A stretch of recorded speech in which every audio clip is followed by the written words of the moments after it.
Welcome back to Manavi's creation. आज मी तुम्हाला काहीतरी नवीन सांगणार आहे।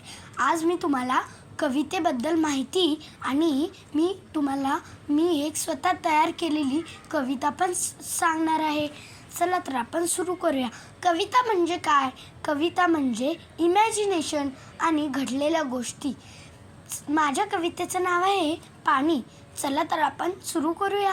पाणी म्हणजे जीवन, त्याच्यामुळे आपण सारेजण पावसातून पाणी मिळे ते साठवायला हवे। नदी नाले ओढे तलाव पाणी स्वच्छ सुंदर निळे, त्यात मिसळे दूषित पाणी आपण काळे काळे। पाण्यासाठी भटकावे वणवण पर्वा करी न कोण, नको घालू पाणी वाया भासेल मग पाण्याची चणचण। तापमान वाढले, दुष्काळाचे संकट आले, आता तरी शाणे होऊया, सारेजण पाणी वाचवूया।